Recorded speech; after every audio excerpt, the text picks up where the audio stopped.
Olá pessoal, meu nome é Anderson e hoje nós vamos falar sobre o Egito, mais precisamente sobre o Império Antigo.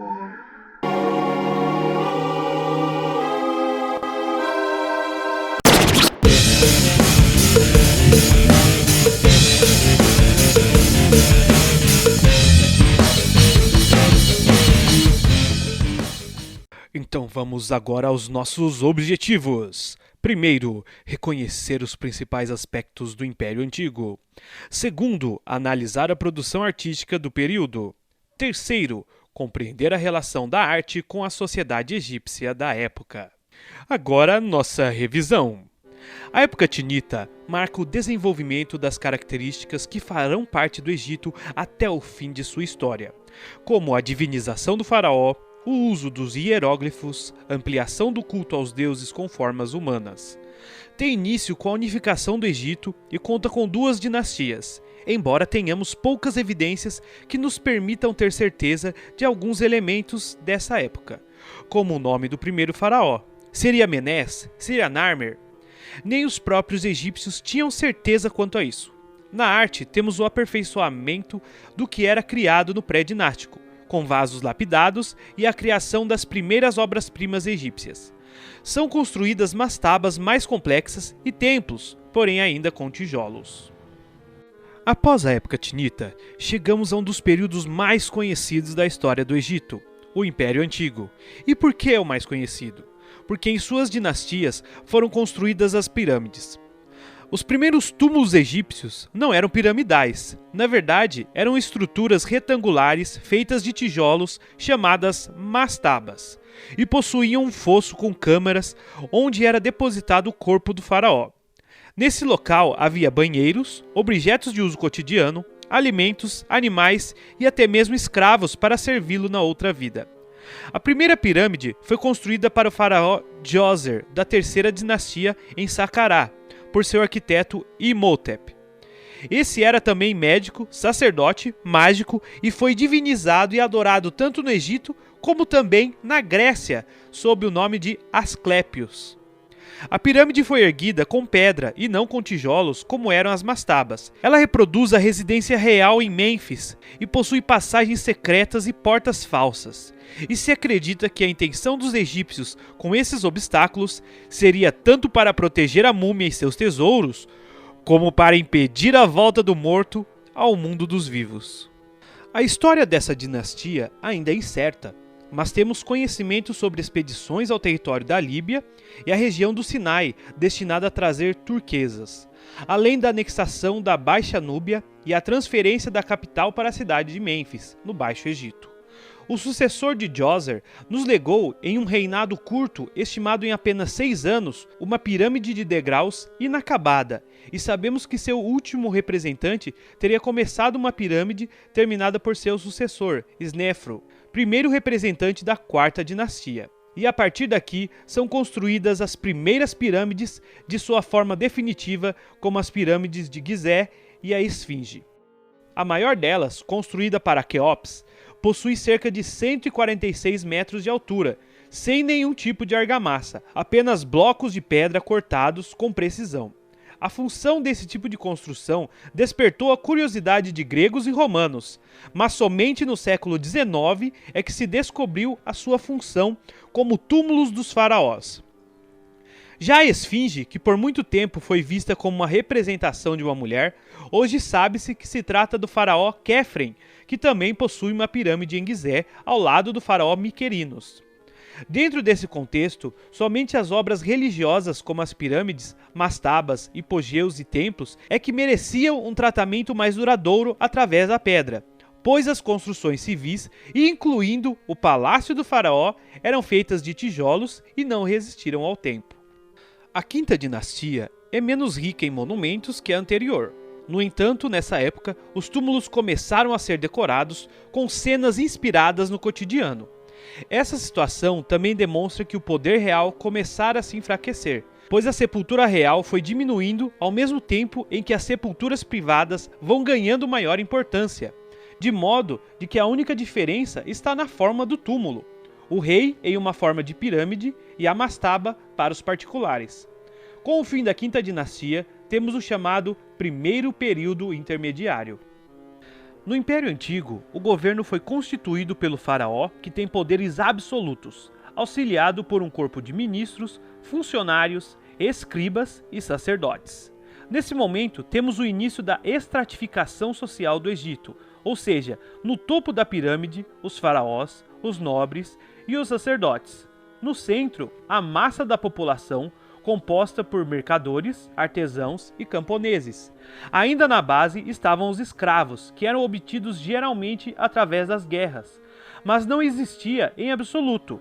Os testamentos que chegaram até nós, por exemplo, não apontam transmissão de servos aos herdeiros.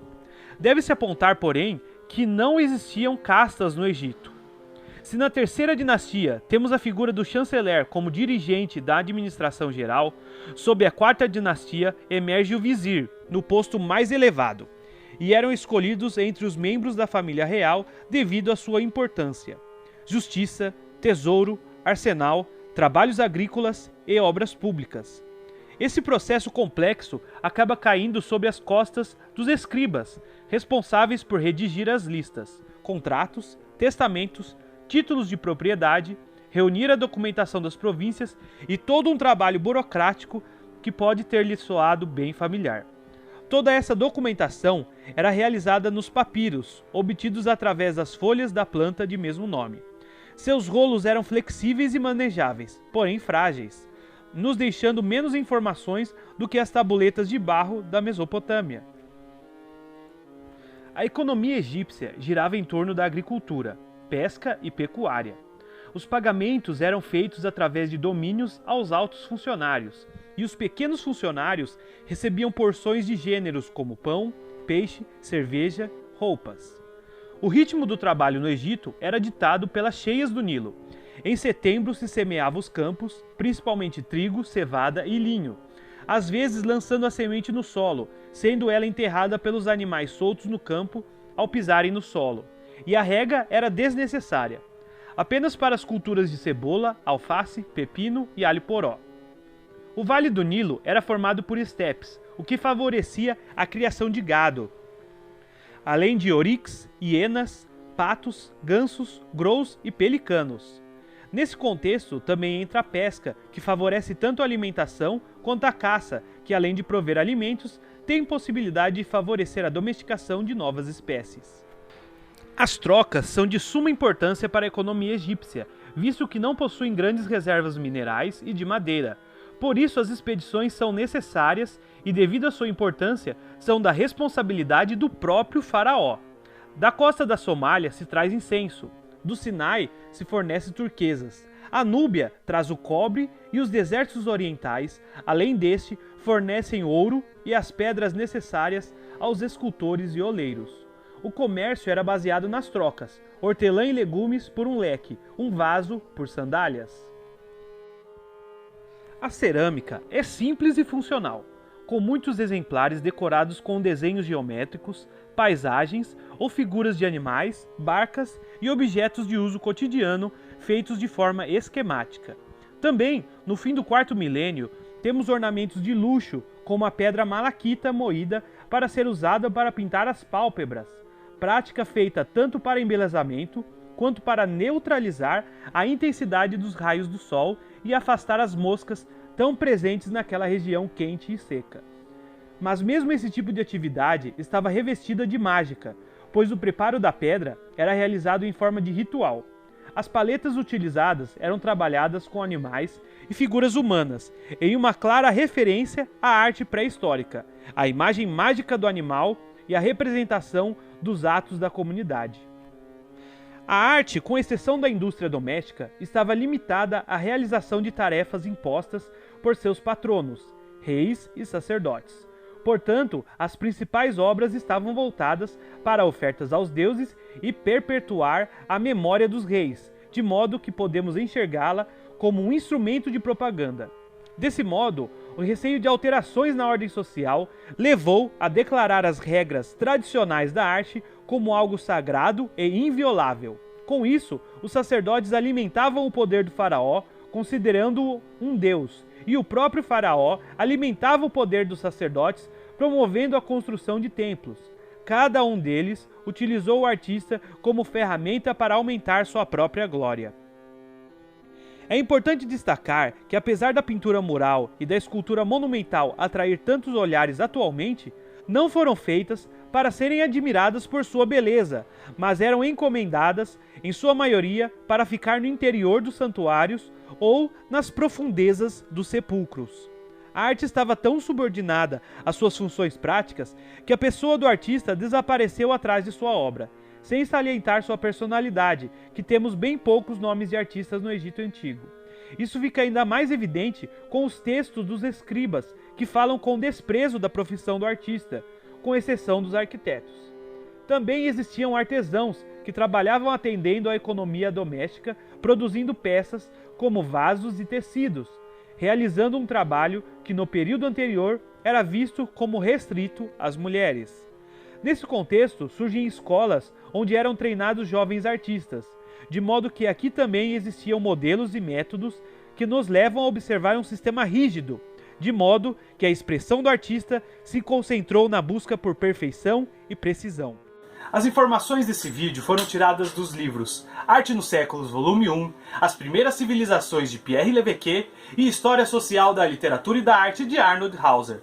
Eu espero que você tenha entendido, muito obrigado pela sua presença e até a próxima!